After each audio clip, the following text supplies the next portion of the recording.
Adventures of Kraskarek.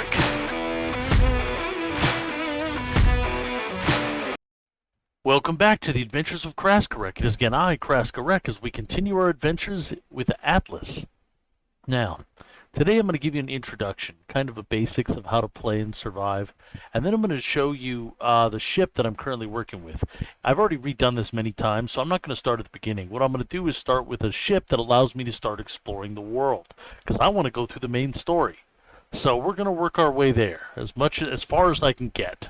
Okay, it is a modded server, so I'm going to explain the mods that I put in, mainly just for my convenience, to make things feel a little nicer. Don't have to maintain the ship as much. Allows me to put crop plots on ships, so I can grow some plants and bring it with me. So this way I don't have to spend too much time hopping between bases, constantly having to grow shit in different environments, which the game normally requires, stuff like that. I'm going to try to do what I can without having to deal with that, so I've just used mods. But anyway, it's my own hosted, non-dedicated server, so that way I won't be interrupted by other players wanting to disrupt the game and interrupt the actual game itself. So it'll be nice, and we'll get to sail, we'll get to check it out. So let's see how it goes. This is a mod. I have mods on because, my god, mods are awesome. And mainly just to make it easier to maintain our ship and stuff like that. Now, so you see in the bottom right-hand corner, just to give you a heads up, okay, there are different attributes over there. Now, the bottom right, you see a heart with a cross in it. Of course, that's your health. The one above it, lightning, that's your stamina. So as you see, if I sprint around, or if I pull out a weapon, see it flashes, that's because it's currently in use and you're losing it. Okay? Now, the one above it, the one that looks like a stomach, is a stomach, so you have to eat. Above that is water, thirst, and then above that is carry weight. Then, obviously, the XP, which it's almost full there. It's like a square, it fills up. Now, at the top, you see those little colored bars on the bottom right. Each of the bars, you have to juggle a vitamin level. So I'm a little low below normal, and I'm hungry, so it's a good opportunity for this. So the tricky part in the game, unlike Ark, is you need to balance the kinds of foods you're eating. So, for example, I got a lot of cosmetics that I've unlocked, but let's see, here we go. So, we have meat, we have fish, we have berries, and we have vegetables. You see? There's many different kinds in the game. So what you gotta do is balance it. Now, I've learned myself that the balance when you're hungry and your vitamins are low is to eat 1, 2, 3, 4, 5 meat, 1, 2, 3, 4, 5 fish, 20 berries, okay, and about coconuts are really, like vegetables are really worth a lot, so maybe 5, and then we check. See in the bottom right, the arrows? They're building up, and you want to make them, keep them as level with each other as possible. Maybe a little more berries. Oh wait, it's catching up. You know what? 1, 2, 3, and then top it off. Now the problem is, see you're full already? If you eat over that, you're going to harm yourself. So you got to be careful with that. I am taking a little bit of damage. So there's that. As you can see here. Oh, my damage is not too bad. I must have healed it up. Torpidity. You see that flashing above? Torpidity, the stars? As that fills up, you get knocked out. There are poisons that can do that from snakes and spiders and stuff like that. But eating too much can harm you. At the bottom, you see the vitamin symbol? You get an equilibrium boost. You can't read it real well, but it gives a boost to all kinds of stats while your vitamins are in equilibrium. So I've learned how to manage that pretty well. So, good. In fact, maybe I'll just touch up a little berries. There we go. Oh, and the colors from left to right. The greenish one is vegetables. The pink one is meat. The orange one is fruit. And the blue one at the end is fish. Just to clarify, so underwater, now you see on the right above the vitamins, you have a lungs icon. Now, I have upgraded myself to be able to stay underwater for a long time, but look how amazingly realistic and terrifying underwater is. Rays of light, it's murky, you can't really see. I mean, it's the ocean, you really Probably couldn't see this far anyway, who knows? Well, you can a little bit in certain places. But you got to be careful. There are dangers in the ocean. There are whales, there are sharks, giant squid, there are manta rays around the shore. You got to be careful. Oh, see, there's a shadow. There's a manta ray. We don't want to get... They're a bit aggressive for some reason. So there's that. Hi. Now you might be asking, well, I see how you get food and everything, so you can just drink water from the ocean, can't you? If you weren't noticing, my water level was not being replenished by swimming in this. That's because this is salt water. You can't drink that. In real life, that'll kill you. It will kill you. It really will. Too much salt dehydrates you and causes all kinds of problems. So what you do, here's the basic, most desperate way to get water, okay? What you got to do, aside from eating certain berries, you come out someplace where there's lots of foliage and greenery, and you go prone. Then you press left click. See this mini game in the middle? You got to time the button to land right in there. There's a lot of games that do this for a lot of features in the game. Now look, water. Drink water. 45 units. Nummy. Full. And you can open it and put a water bottle in there, just like the barrel, in order to fill it. That's how you find water naturally in the wild. Another way to do it, of course, is to take a trusty shovel. Actually, I already did my shit here. Whoop, water depleting this area. So another way is use a shovel, and you'll be able to find a larger water source. But you got to get further away. There's little tables for where the water's at. You don't want to be near the water table you just accessed, because that takes away some of it. No? Nope. Yeah, I'm too close to the water table. Anyway, you can use a shovel. Normally, you can find some things. Oh, see, there's a game. Oop, missed. About 100 units, so you can get a lot more water using a shovel. That's a secret with shovel usage, okay? So, alright, so survival's a lot more serious in Atlas than it is in Ark, okay? So, even more serious Conan or most of these others, because you need to not only get water and food, you have to get different kinds of food to balance your vitamins. It's fairly easy once you get it down, but it makes for a nice challenge. So here's some nice water. We'll take a sip. So, for example, you can imagine that meat, there's a lot of resource you get. Off of animals, you get meat, bone, hides, horn, scales, chitin, all the usual crazy stuff. Plants, I mean, there's a lot. You can always hold H, and it'll tell you what resources are coming on a resource. So this rock has limestone, which is a type of stone. Basalt, a type of... They have different categories of resources. It's a lot, I know. Think of basalt as flint. Flint? Yeah, and then limestone is a stone. In fact, iron is the metal, and actually I might need that. So anyway, so you get berries, of course, food, stuff like that. Fish, you go out and kill fish. You can do it with your sword. You can stab it with a spear, which is handy if you use a spear. You can do by just... Yeah! Oh, come on, little bastard. Fighting the seagull. There you go. Got it. Now, what you can do is use any kind of a tool. If you use a pick, you get more meat. Use a hatchet, you get more bone or hide or whatever. There. So what you see in here, got raw meat. Now you could eat it, but it'll harm you because it's not prepped yet. So you'll want to head back and start cooking it. And there's every resource has a variety of resources, and here's the kicker, ladies and gents. You ready for this? The kicker is, alright, you ready for this? Different biomes in the game have completely different types of the resource skip, and use those to craft things. To build boats, to build armor, weapons, tools, devices, all kinds of things.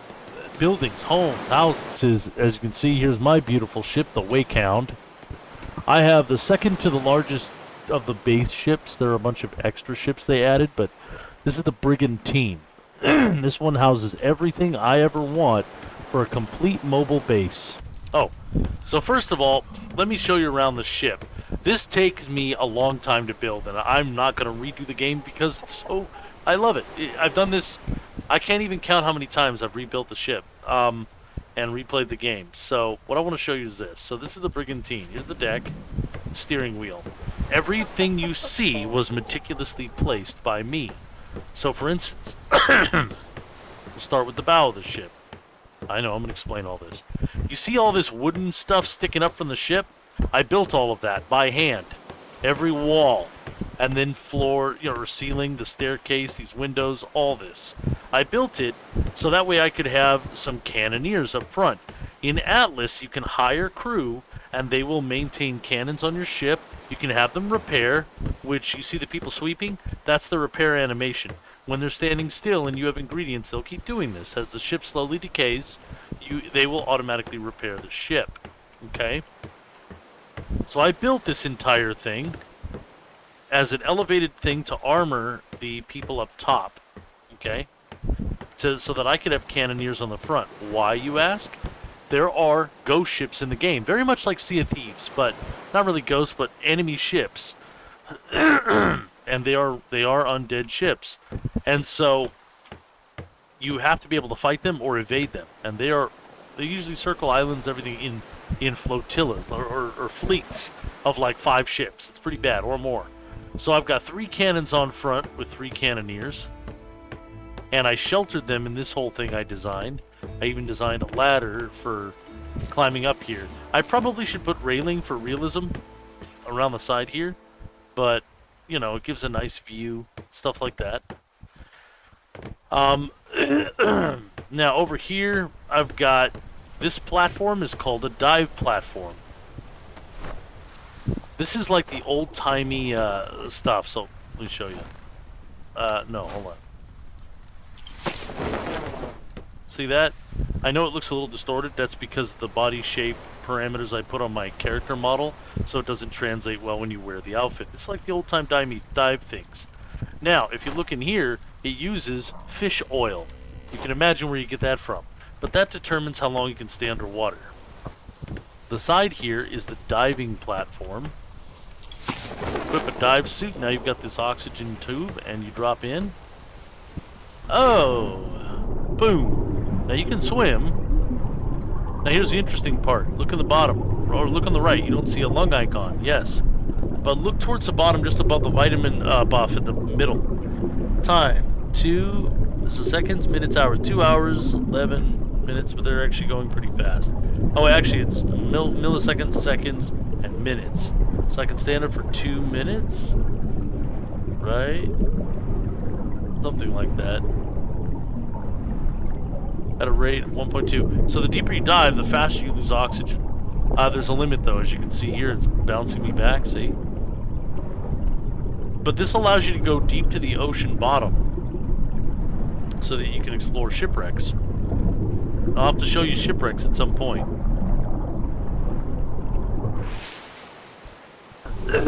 Now, probably should have gone out with a harpoon gun, but I'll show you these things a little bit later. Now, when you come back up, you got to go back here to take off the suit.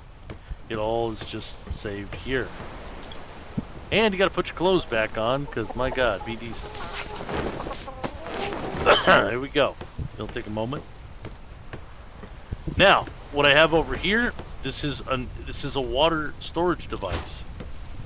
As you can see, there's water. Yum, yum, yum. You can drink.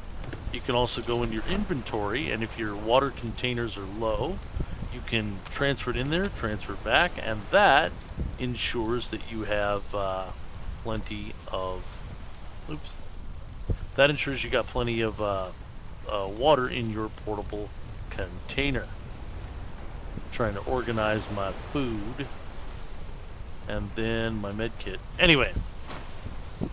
Now, if you leave it open, the water slowly evaporates and you lose the quantity that's in there. But the reason you can open and close it is when it rains, you can open this and it will accumulate water, and then you can save it. And that is how I have water aboard my ship. I can pick this barrel up, move it anytime, anywhere, but I keep it here so it's exposed to the elements, so that way when it rains, I can open the barrel and let it fill up naturally. Ah, God, I love this. So beautiful here. And this game is terrifying. In many ways, things like I was saying. Alright, so anyway, all this. Now, on this side of the ship, across from the dive platform, we have the ship hangar. This is to carry a rowboat, which you can then use. Sit in it. Doesn't matter where you sit. You can have multiple players do this, which is kind of nice. And you press forward and left or right, and that will determine what direction you go. So this allows you to kind of take a small boat out away from the ship and get to places if you need to. It also helps in case your ship sinks. Yes, your ship can sink, and that's a problem, because your ship's gone at that point. The only thing you can do then is build a whole new one. Anyway, when that happens, you can jump in your rowboat and sail and row to a nearby landmass or something. Now, to get back, what you have to do, line yourself up, and you're going to head near the dock. If you have other players, they can also do it, and you can get a more smoother, and you'll travel faster with each player that's helping. So it's pretty fun and interesting. Now what we do is we stop, we get up, you hold E, dinghy, return to the ship hangar. Boom. There it is. Pulls it right up there. So that's your emergency rowboat. Now, what else do we have? Well, do you see this crazy hangar bay or roof or whatever? As you can see from the design of the ship, this is not normal. That's because I built this. I built the pillars, and I built the ceiling tiles, and then I built the roof slant tiles. Why did I build this? Because what it does is, when you're battling enemy ships at sea, they launch cannonballs which will land in this space, destroying my railings, my animals, my people, all that stuff. So I built this as kind of armor against cannonballs, which is kind of interesting. So down below here I have a feeding trough with food for my animals that they can reach in all directions. And as you can see, I have a cow aboard, which, yeah, that does seem weird, doesn't it? But it's for good reason. The cow produces milk, and I'm going to get into that in a moment when I start getting into the resource a little bit more. First, I'm laying out. The reason why I have a cow is because milk, as I told you, covers for, look at the bottom right, the blue vitamin. Now, you could do that with fish, yeah, but having a cow, it'll constantly produce milk. So having one aboard, while it takes up a slot on the ship, it does give me infinite access to the blue vitamin. So that's handy to have. This guy is not part of the game. This is a mod. It's a feature that allows a repair. I can turn it on to use resources to repair even the parts that I've added to the ship. So this is the thing, ladies and gentlemen. You see you have these crew, these just people. So as you can see, that one's sitting in place to manage. I've got 3 masts with sails on them on this ship. The Brigantine is a 3-mast ship in this game. So I've got one person assigned there. The other person is here, and they will sit assigned to there or there to control this one.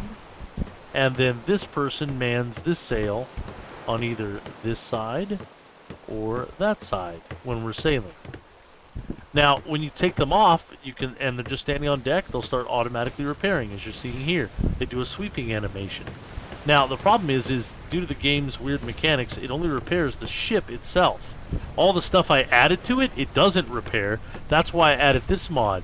This mod that looks like an NPC, you click it, and it will repair all the non-ship parts, like this armor or platforms that I put on. Okay? That's kind of the advantage I did there. So this is the deck of the ship. Now we'll go up to the next level, on top of the armored hangar. And I put railings up for protection so you can see the threats and see what's going on. I'm planning to put some chairs and a little dining area right here. And another mod that I have is this one. You see that infinity symbol on the light? Normally in the game, the lights, as the one I have on me personally, that light on me, you can't really see it. I'll wait till nighttime. You see the one flashing on my belt? That generates a big light field around me. However, this is the original light, and they consume, as you can see, durability. It needs oil to replenish. The lights I have here are from a mod. They never run out, but they're dimmer.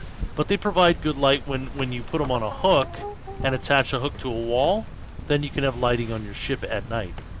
Now, what I want to show you is up on this upper deck, what I have is I have 2 cannoneers on the back so that when I'm fighting ships, they can shoot off the back. You see what I mean? Because the back and the front are typically not armed and thus are vulnerable to attack, which is why ships, in battle try to get around them. Now these are ballistae, which fire giant harpoons. Now why you would have these is for whaling, for hunting whales. They're dangerous as hell. It's actually a very scary endeavor in this game, because the whales will fight back. Well, some of them will. The aggressive ones will. Actually, just about any of them will. They're passive whales you can swim next to. They don't care. They're aggressive ones that will kill you and destroy your ship. And they will ram your ship. You know what I mean? But if you kill a whale, you get an achievement, which unlocks some cool stuff. And you get a ton of resources and money. Thousands of gold. So it's actually, like, worth it. But it's extremely difficult. Some people have found that it's fairly easy. You just make a small ship, load it up with ballistas, and just be fast enough to outrun it.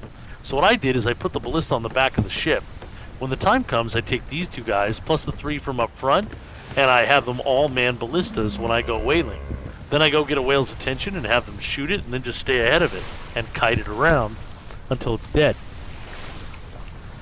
And one day I'll show you that.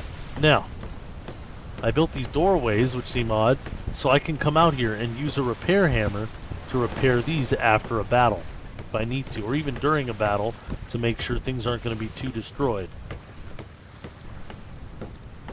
So that's that up part. Now, here's the fun part. I went ahead and put a ladder on the highest mast to get the highest viewpoint over the horizon.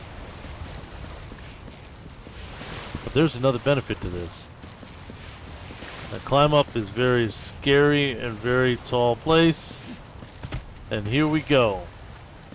Anyway, I have something special up here. A special item, a sextant. Now, it has an infinity symbol because I have a mod that makes these things not break. Yeah, you can call it a little cheap, but I'm tired of building new ones when I should just be able to have them last for a very long time to be realistic. Anyway, the sextant allows me to get a special buff that gives me GPS coordinates, gives me compass directions, gives me a mini map that shows me the shallowness of the shore, all kinds of good stuff. So here's how you do it. You can do it day or night, although it's easier at night. And what you do is you hold it up to yourself.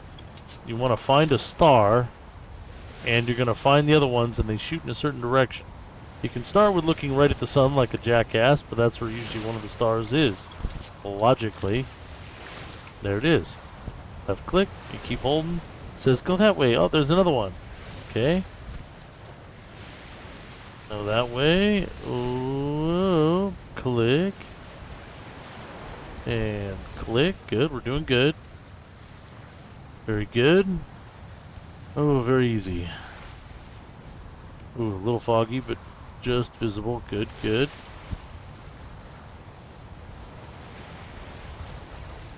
Excellent, and there it is. We're almost done. However many you get is how long the buff lasts. Uh-oh. Uh-oh, I don't know where... Oh, there it is.